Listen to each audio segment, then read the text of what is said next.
Le 28 décembre 2018, à l'âge de 79 ans, à Tel Aviv, en Israël, est mort l'écrivain, l'activiste pour la paix, le zioniste libéral ou séculaire et le professeur Amos Oz.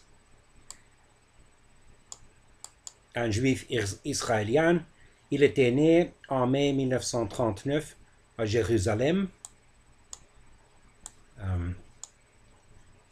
Il était professeur de littérature hébraïque à l'université Ben Gurion de Beersheba, dans le désert de Negev. Il était le cofondateur du mouvement La Paix Maintenant et un fervent partisan de la solution d'un double État au conflit israélo-palestinien.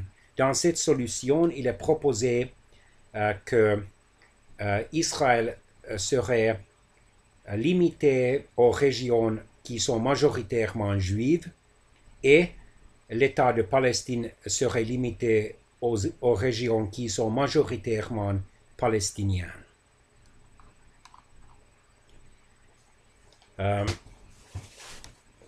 Il est né avec le nom Amos Klausner. Il était le fils unique de Yehuda Aryeh Klausner et Fania Musman, des immigrants sionistes d'Europe de l'Est fuyant l'antisémitisme grandissant. Son père avait étudié l'histoire et la littérature à Vilnius, la Lituanie. Ses parents ont émigré en Palestine mandataire en 1933 et en 1934. Son père a travaillé comme bibliothécaire à Jérusalem et sa mère a donné des leçons d'histoire et de littérature. Ses parents étaient multilinguistes. Son père a maintenu qu'il pouvait comprendre les textes écrits en 16 ou 17 langues. Et sa mère parlait 4 ou 5 langues et pourrait comprendre littérairement 6 ou 7 langues. Klausner décrit sa famille comme pauvre. Sa grand-mère maternelle possédait un moulin à Rivne, en Pologne de l'Est, actuelle Ukraine, mais était venue à Haïfa en 1934. De nombreux membres de la famille d'Amos Oz s'inscrivaient dans le courant du sionisme révisionniste.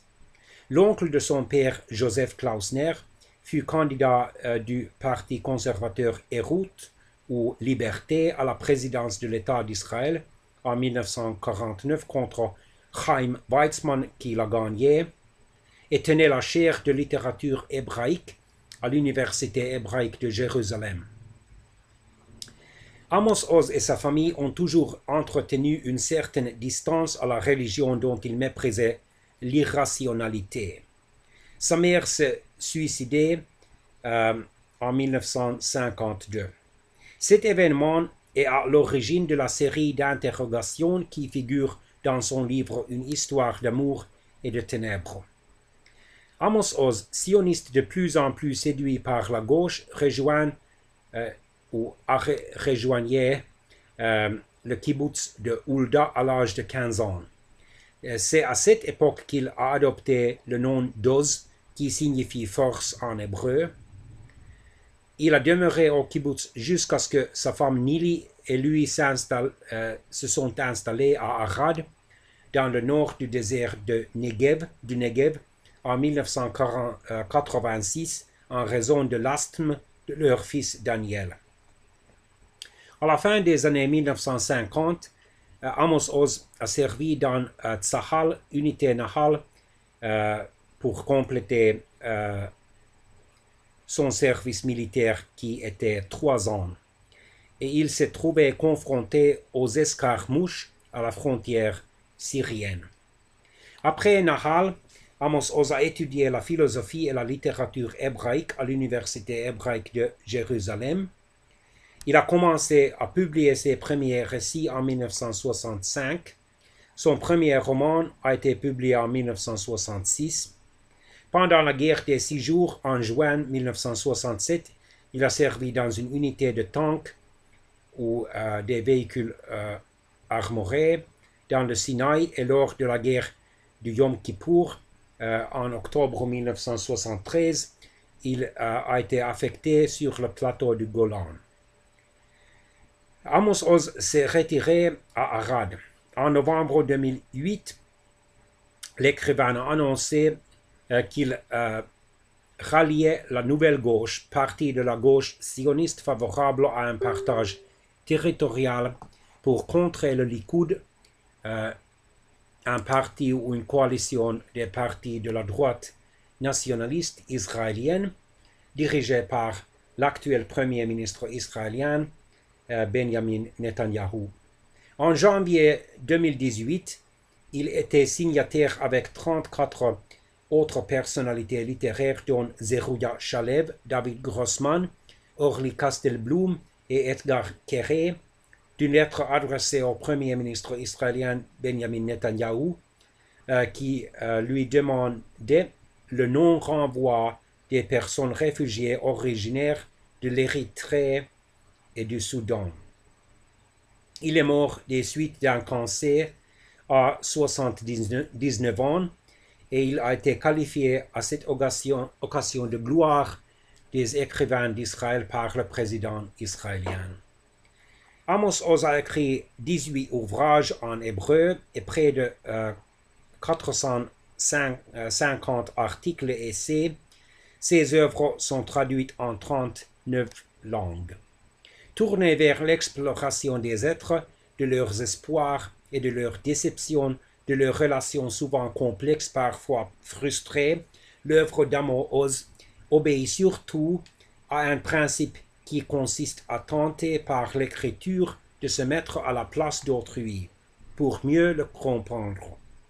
Amos Oz a souvent dépeint les relations de couple, l'amitié, les liens de voisinage dans des lieux comme Jérusalem ou le kibbutz, autant de prismes au travers desquels il cherchait à envisager l'humanité dans son ensemble.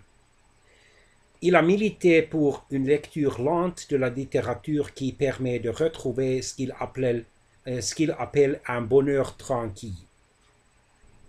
Plutôt que la dissection et l'analyse à outrance du texte, il encourageait la recherche du simple plaisir de la lecture et la bonne compréhension du texte, notamment par la participation active du lecteur au contrat introductif du début de chaque livre.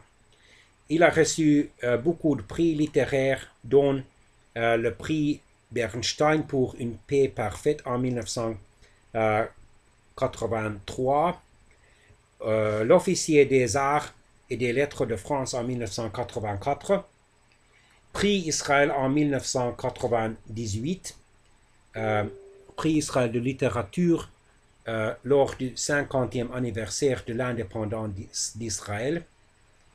En 2005, le prix Goethe de la ville de Francfort en Allemagne. En 2013, le prix Franz Kafka. Et en 2015, prix international de littérature décerné par la Maison des Cultures du Monde, Haus der Kulturen der Welt, Berlin pour Judas, et le prix Park Kyung-ni décerné en Corée du Sud.